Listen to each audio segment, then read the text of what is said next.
Estamos en un mundo donde el diálogo es de mirada. Hello and welcome to this week's episode of the Goodrum Show with me, Chris Goodrum. As per usual, big thank you to everybody that watched last week's episode of the show, liked, commented, did all the social media stuff. Yep, big thank you for that. Keep it going, please. Now, a couple of weeks ago, you may well remember that I did an episode of the show on Lady of the Glen and mentioned at the time that the Whiskey magazine had canned their independent bottlers challenge, and as you probably know, or you may not know, that I was asked to judge that on numerous occasions, pretty much from the word go. I think it was only last year's, or there might have been a couple of others where I wasn't asked to participate in, but over the years I've obviously been involved in judging it quite a bit, and it, like I said, at the time it was really sad to see the fact that it's gone. So I kind of had a bit of a rummage, and I thought probably about time to do this tasting that I'm doing this today, because frankly I'll never have the opportunity to ever do it again. It's not like independent bottling companies send out samples of their seriously aged releases. In fact, these days it's actually becoming harder and harder to get samples out of the independents. I mean, so many of them are basically saying, well, we've got no sampling stock. We're not sampling anymore, all that kind of stuff, which is fine. Got no problem with that. Like I said, if that's the way they want to do things, and they can sell without having to sort of go through I guess what to them is a bit of an expensive faff of sending out samples and all that, then fine. Okay, that's not an issue. But of course, obviously, with the decline of the Independent Bottlers Challenge, again, sort of a route to tasting samples from often from independent bottlers that I have no or direct contact with or dealings with, well, that's all gone now. And so I thought, let's do a last hurrah for the independent bottling. Well, I mean, I've still got other samples, but I'm never going to get the opportunity to do a tasting such as this. So what am I talking about? Well, I'm doing only the only the fourth ever episode of the show in its entire history, featuring Bladnoch. Now, as you probably know, I was a big fan of Bladnoch, and certainly Bladnoch during the Raymond Armstrong period.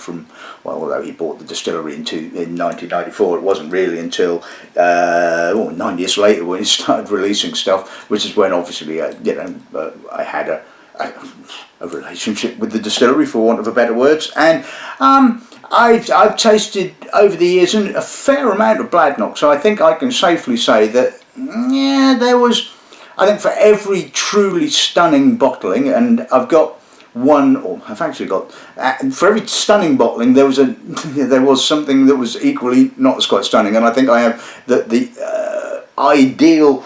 Or should we say the candidates in my collection? So this it was or is the 15-year-old, and it was called the Jamaica Mimon bottling. It was 18 months finished in ex-rum casks and bottled at cask strength, and stunning, truly stunning whiskey. And then at the other end of the spectrum, and I've probably mentioned this bottle on every time I do an episode of the show on Bladnoch, is this one, Aitken's Dram. Will you look at the colour of that? It is the colour of olive oil. It is dreadful. It is a god-awful bottling, and it's in the collection, and it will never, because it's never going to be drunk. I mean, it really is dreadful. It was a number of casks that were bought by Raymond, shall we say, sight unseen and certainly untasted. And then when he sort of got them and realised that they were this god-awful, even bottled, well, he couldn't get away with bottling that in a 70cl bottle. I mean, it's the brownie of Bladnoch's darkest secret. I think it's dirtiest secret, I think would be the word. But anyway, hilarity aside, Bladnoch has always had a special place for me, and although I've never had the opportunity to visit the distillery, and certainly not while Raymond was owning it, it doesn't really matter. I still feel an affinity to it, and you know, like I said, it's over the years has released some stunning stuff, but it has been patchy, and some of the independent stuff that I have tasted has been quite variable. So anyway, I think this is going to be really intriguing tasting. All the spirits, all of these bottlings were distilled in 1990 or 1991, which is during the time when it was towards the end of its United Distillers' life. It was mothballed, I think, in 1993, I think, so back then, you know, everything after it was mothballed, stills and everything else were pretty much whipped out. And of course, as we well know, you know, when Raymond bought the distillery, and you know, there was practically nothing there apart from piles of bird shit, if I remember Raymond's blog. And so literally everything had to be sort of like, you know, held together with spitting bogies, and you know, I mean, you know, so. Yeah, it wasn't a kind of nowadays when a sort of a distillery is brought back from the dead, you know, millions of pounds lavished on it and all that kind of stuff. You know, back then it certainly wasn't that. And that's another thing that kind of like sort of, you know, made me love the distillery, was the fact that it was kind of brought back from the dead by basically, you know, toil and sweat, and it wasn't a big corporate behemoth throwing loads of cash at it to bring it back. It was brought back for love, really, at the end of the day. And you know, I'm not going to carry, you know, we know how history kind of panned out with regards to Bladnoch, so I'm not really going to go anywhere further down that particular line, apart from I think it's time to have a look at today's lineup, I think.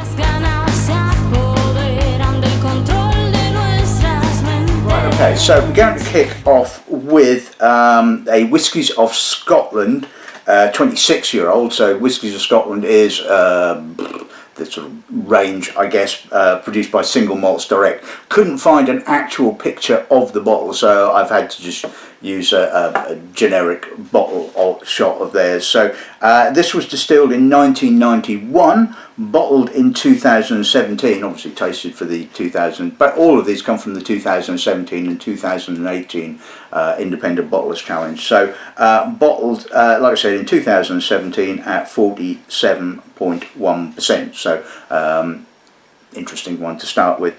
Then we've got a number of the first of a number of bottlings by the Scotch Malt Whisky Society. Again, I have no dealings with them, and also they never retweet any of my episodes that I've done on them in the past.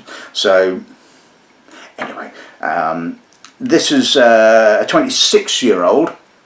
And what I do love about them is the names that they give the bottling. So this was called Sipping Sherry in the Potting Shed.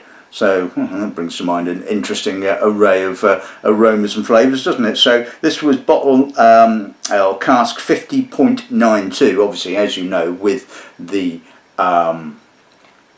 Scotch Malt Whisky thing, the number at the beginning related to the name of the distillery. So Bladnoch was distillery number 50 in their list, and obviously the second was the cask number, I believe. So cask number 92.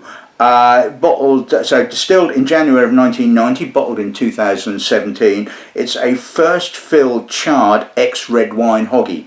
Bottled at 53.1%. Now I'm assuming that this is probably one of the Scotch Malt Whisky Society's casks that they shipped up to Bladnoch at the time and had filled. I know that they do have, or should we say have done that on occasions. I don't know their exact, I'm not privy to their working model, should we say, but I imagine it's a combination of you know, having their own casks filled with fresh fillings and probably buying stuff off the secondary market. And so I'm guessing that this is probably one of those. Whether they have a centralised warehouse, whether it was stored at the distillery, I have absolutely no idea. But anyway, so that's the first of the Scotch Malt Whisky Society bottlings.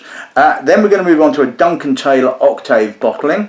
This is a 25-year-old Bladnoch, again distilled in 1990, bottled in 2017, cask 8712254, bottled at 50.2. I don't know how long it's spent in the Octave. if it's only a short period of time, it's picked up a hell of a lot of colour. So we'll make no no preconceived judgments about that one, shall we? And then finally, the last three are all from the Scotch Malt Whisky Society. Again, this bottling was a 26-year-old Bladnoch, 50.93, called Hansel and Gretel at the Savoy. It was refill bourbon cask, bottled or distilled in January of 1990, bottled in 2017, and bottled at 53.6%. Penultimate Scotch Malt Whisky Society bottling is this one called Sheer Perfection. Well, you're setting yourself up for a fall if you're going to you might be setting yourself up for a fall, or you may well be telling the truth. We will find out. So this was called Sheer Perfection. It was distilled in January of 1990 again. Bottled in 2017, second fill bourbon barrel, 50.99, bottled at 52.8%, so 27 years old. And the final bottle of or sample in today's lineup is called Tantric Meditation. Okay. This is 50.101, refill bourbon barrel, again distilled in January of 1990, bottled in 2008. And again 27 years old, 53.7%. So one imagines that these final three were all probably part of a parcel that they possibly picked up, or like I said, had filled in January of 1990 into their own casks. That, like I said, I couldn't tell you. But anyway, I think this is going to be really, really intriguing. I'm really looking forward to this. Like I said, this is the last time that I will have the opportunity to kind of share these kind of bottlings with you guys, with the demise of the Independent Bottlers Challenge. So yeah, let's kick off with the Malts of Scotland bottling then, or should I say the single malts. Single malts direct bottling, not Malts of Scotland. Oh God, they're going to love me for getting their name wrong, aren't they? Oh.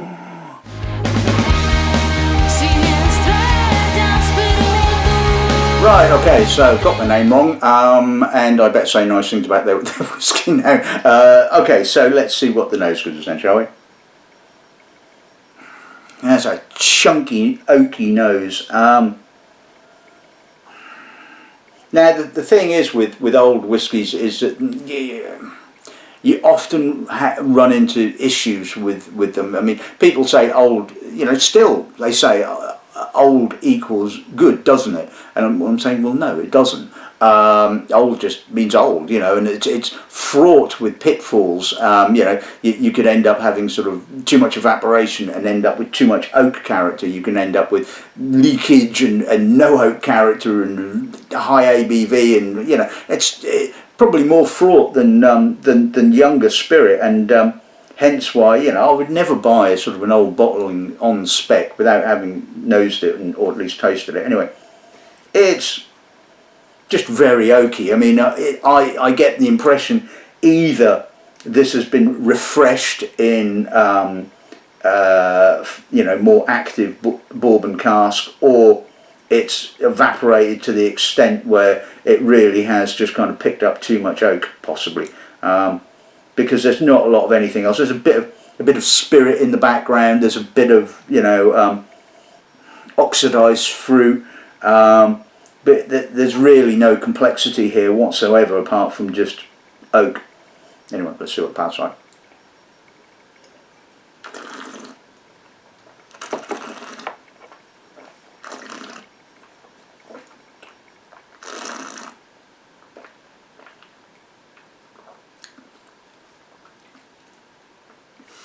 Oh, that's a bittering finish.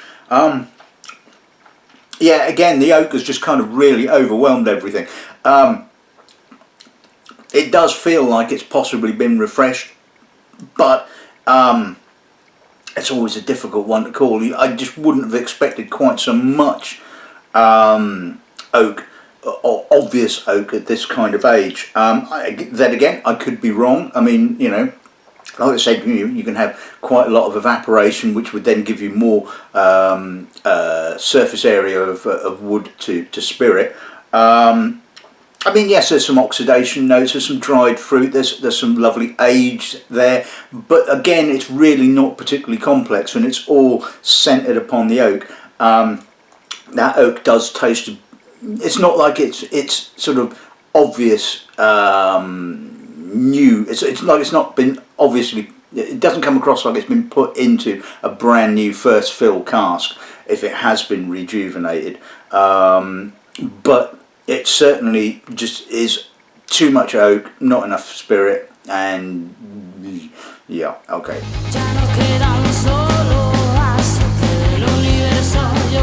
Okay, so let's move on to the first of the Scotch Malt Whisky Society bottlings. This is, like I said, sipping sherry in the potting shed, although it's been aged in first fill charred red wine hogshead. Okay.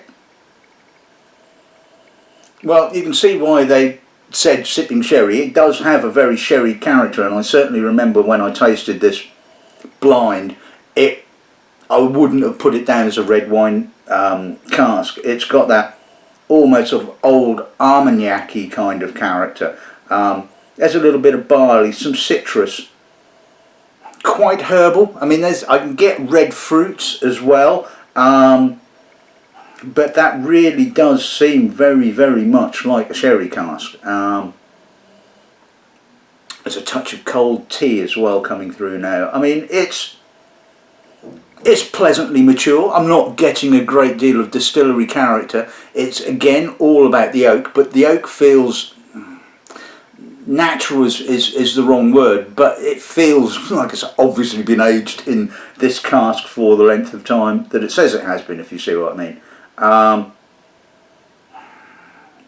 So yeah, it's got a softness to it. It's a pleasant nose, but again, it's kind of, yeah, pretty much all about the cask. So pass on.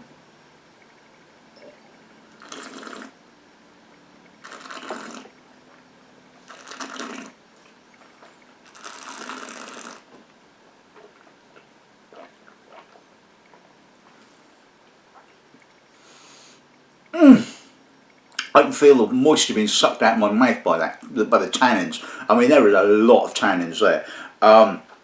Intense dried fruit. Again, it really tastes like it's a sherry cask, not a red wine cask. It's oxidised dark fruits, raisins, bitter tannins certainly coming through eventually on the mid palate. Pleasant spiciness, some oxidised fruit. There's not enough sweetness happening there to offset the bitterness of the tannins, and it just feels a little bit awkward, a little bit imbalanced. Again, there's no real character of the spirit. It is pretty much all about the wood. And although it's not a bad bottling, I can't imagine it was a cheap bottling even back in 2017, and I would have just been a little bit disappointed by that one, it has to be said. Right, okay, so let's move on to the Duncan Taylor Octaves 25-year-old Bladnoch. Let's see what the nose gives us on this then, shall we? Yeah, lots and lots of sherry. Big, pruny, winey, raisinated fruit. It's got a slightly sort of plummy, eau de vie kind of note. The spirit is kind of just a bit spirity, almost kind of marry, old mar. It's quite malty and almost beery. And again, there's kind of like, it is very much all about the Octave sherry cask, and yeah, there's a bit of spirit there, but again, it's not kind of giving you any kind of clues as to sort of where the distillery or what distillery this actually came from. And when you chuck in sort of like that kind of age as well, you're even lessened the chance of you figuring out what distillery this comes from, because tasting this blind, I wouldn't have had a clue. I would not have said that this was a 25-year-old Bladnoch. I mean, I knew it was obviously over 21 because the category it was in, but it's very clean, I'll give it that. No sulphur, and it's, again, you know, if you like this kind of style of whiskey, then obviously that's your bag, isn't it? So that's right.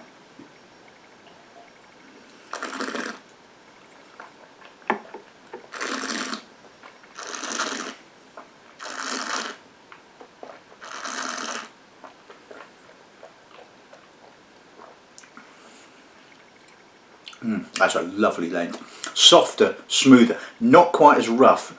A little bit more, balanced is the wrong word, contained I think is probably a better word. The spirit doesn't quite feel like it's kind of poking through. It's kind of well sort of embraced by the sherry character. It's dried fruit again, armagnac-y notes, prunes, walnut. Finish gives it a little bit of herbal eau de vie. There's some dark chocolate. A touch of spice. Again, I can't imagine this was a cheap bottling whatsoever. And you know, it's old, it's sherried, it's that kind of, you know, if you love that kind of whiskey, then absolutely nothing wrong with that at all. For me, again, just pretty much like the other three, all rather one-dimensional, oak-centric, and just not going to sort of set my my pants on fire, shall we say.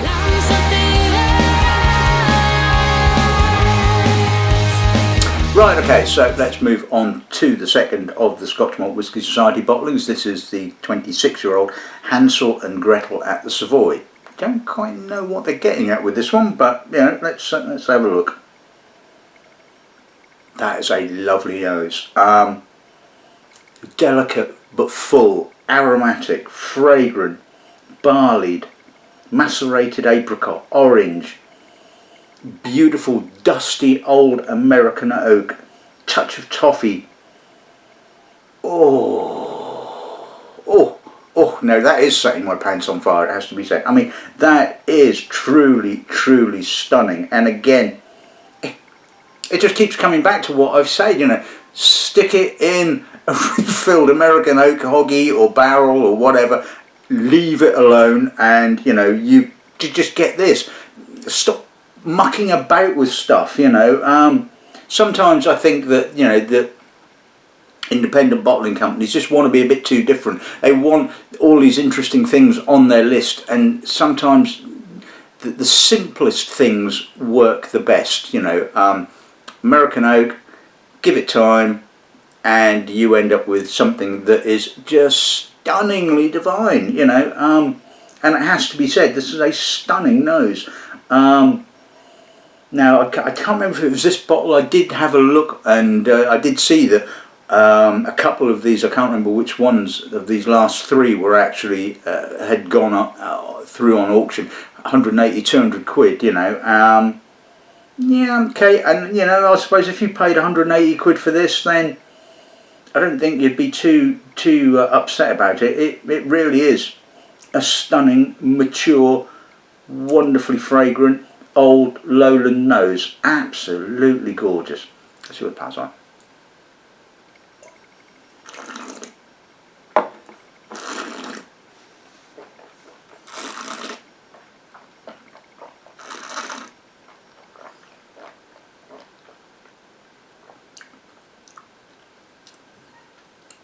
The palate doesn't really quite live up to that nose. I mean, yes, it's pleasant.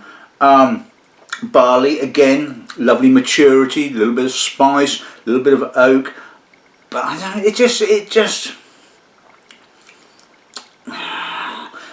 that nose was just so gorgeous, and the palate is just such a disappointment after that nose. There's a lot of alcohol. It's certainly sort of prickly on the finish. I mean, it's 53.6. I'm a little concerned about old whiskey that sort of tastes overly alcoholic, because you get the feeling that, you know, you put a little drop of water with it and they often really fall apart, because I wouldn't say the alcohol is overly noticeable, certainly not on the nose, and that's always a big giveaway. If you stick your nose in an old whiskey and you get a big hit of alcohol, it's likely that it's just basically lost all its fruit, lost all its character, and you're essentially just left with kind of, you know, alcohol. It's possible that it had been aged, I would imagine, in quite a damp and cold warehouse, so it's probably kept its alcohol level,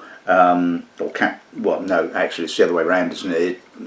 It's been hot because it's kept, yeah. I'll shut up and just see what's happened to it now. Yeah, it's kind of, as I sort of half expected, it's kind of not totally fallen apart, but it's kind of lost that lovely intensity, and it is,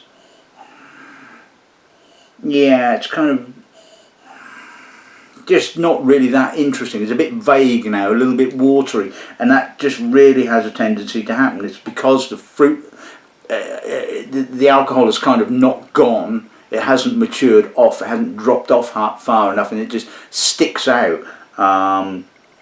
Anyway, let's see what parts like that.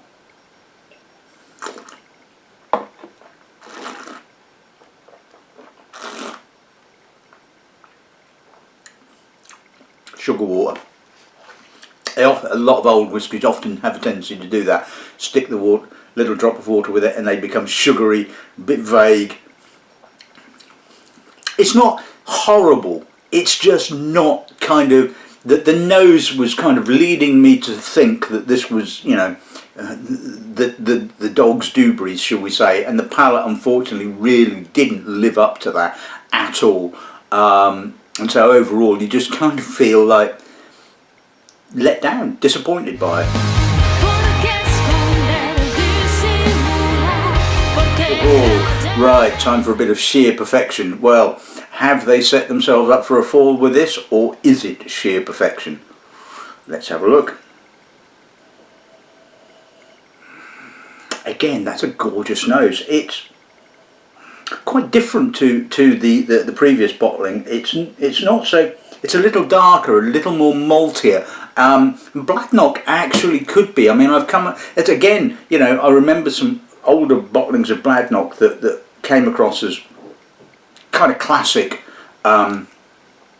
elegant, citric, lowland style, but equally I come across old Bladnochs that display this kind of slightly more richer, maltier, balsamic-y kind of character.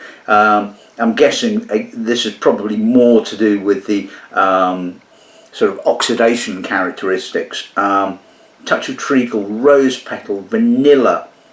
That's a stunning nose. I mean, that's really deep. It's not as kind of fragrant and elegant maybe as the previous bottling, but it's absolutely gorgeous. It's really complex. I mean, I'm getting a little bit of green gauge lime coming through now.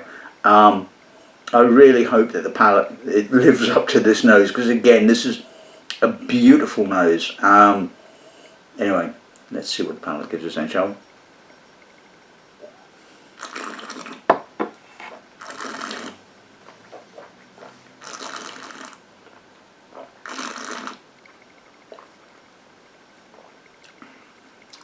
View. Oh, that is stunning. That really is stunning. Long, juicy, lovely balance of maturity and vibrancy. Barley, rose petal, again quite rich, quite dense, quite malty, full. Some lovely spices, ginger, cinnamon, a little bit of old oak, pepper on the aftertaste. Oh, just beautiful. The alcohol is just right. It's just giving it that lift right on the finish. Slightly mouth-watering. I mean, oh, they were right when they named this bottling as sheer perfection, because it is absolutely stunning. Perfect. Right, okay, so moving on to a bit of tantric meditation. Anyway, let's see what the nose gives us on this. So, yeah. Now, this nose has some similarity with Hansel and Gretel, but it's probably slightly more so, more aromatic, lovely maturity, dusty oak, fragrant barley, slight honey. It's got again that kind of mature citrus, touch of chamomile, barley. Oh, I mean, God, oh. I mean, this really is setting my pants on fire. And again, one hopes that the palate is kind of going to live up to this, because, oh, I mean, that is just stunning, a stunningly mature nose. I think this was the one that went for about 200 odd quid. And, well, yeah, 200 quid. I mean, that's bargain for that. I mean, can you imagine what a 26-year-old Bladnoch was going to cost you now? An indie bottling of 26-year-old Bladnoch, north of 350 quid, quite comfortably, I would suggest. So if you bought this for 200 quid, then you've got a bargain. Well, alright, maybe not a bargain, but you've got a bloody good whiskey for your money. Let's do it, pals, mate.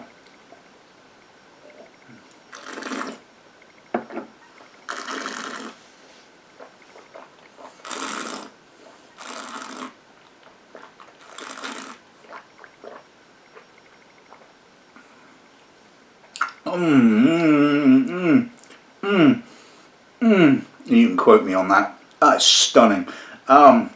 Juicy. A little bit more oak now on the palate on this one. A little bit more vanilla. Luscious apricot. Macerated fruit. Rose petal. Ginger. Vanilla again. Succulent, juicy, spicy. Oh my God, that's incredible. I mean, it's stunning. It's absolutely gorgeous. Lovely length, touch of walnut shell, but it's just got such a beautiful vibrancy. Again, quite a lot of alcohol, but it's contained. And this is the thing, you know, if you do come across an old whiskey, like I said, that is over 50 odd percent, you know, and you sort of stick your nose in the glass and you get this overwhelming hit of alcohol, then yeah, it's not right. It should all be harmonious. It should be contained within the character of the spirit. And oh, that's one hell of a way to finish a tasting, it has to be said.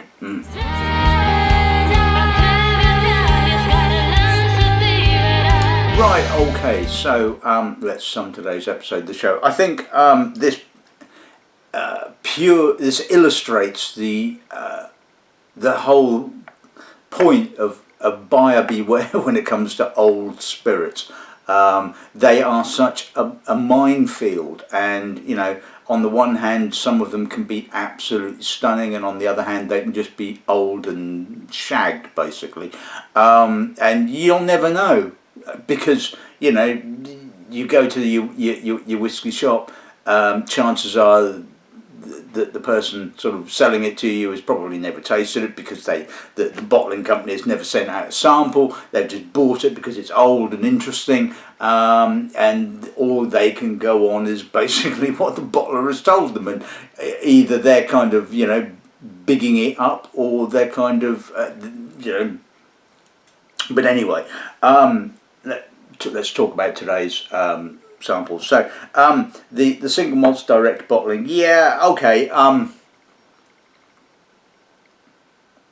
it did feel like it had been rejuvenated. It may not have been, and it may well have just sort of like lost so much kind of liquid, that the oak to sort of liquid ratio was greater, possibly, but it kind of sort of felt not quite as Frankenstein malt, but it certainly felt like that's possibly what may well have happened to it.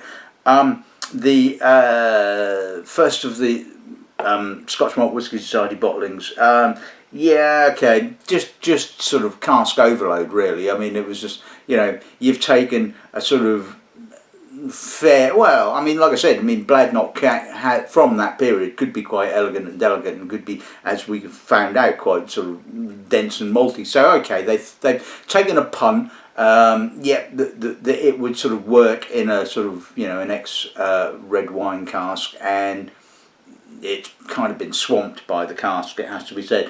And exactly the same has been said for the Octaves, and this is why I'm not a fan of the Duncan Taylor Octaves range. Sorry guys. It's because they are just, every time I come across them and taste them, they are just overwhelmed by the sherry octave, and you know, it's not a surprise at the end of the day. And it's quite funny because when I ask Duncan Taylor for samples, there's amount of times they sort of say, well, obviously the Octaves are sort of such small runs, we can't send you samples, and I go, not a problem. Because they're just really, to me, they're just really disappointing, and they're not cheap whiskies either, and that's the whole point of it, isn't it? At the end of the day, the Hansel and Gretel and Savoy. Well, yeah, nice nose, shame about the palate, really, wasn't it? Let's move on to the two that really were the dogs' nads. The Sheer Perfection. Well, yep, they got the name absolutely spot on there, and if you had a bottle of that for, like I said, less than 200 quid, then, well, you've got a bloody good whiskey.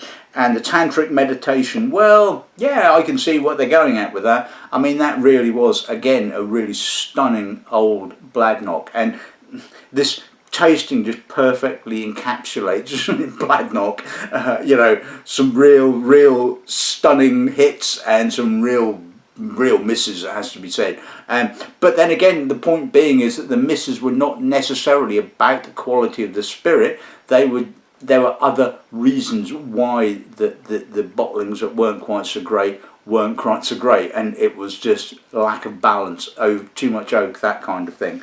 So anyway, that's this week's episode of the show in the bag. I hope you've enjoyed it. I think it's been, for me, really educational, and I think that's the key word for today's episode of the show. It's like, if you're going to buy an old whiskey, and it's an old single cask independent bottling company bottling, just be slightly wary if you're going to shell out big bucks for it.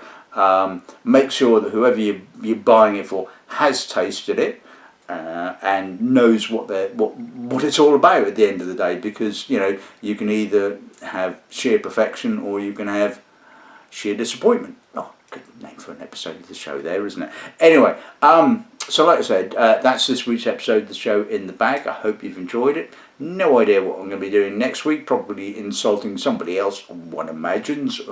So good afternoon and good ramming.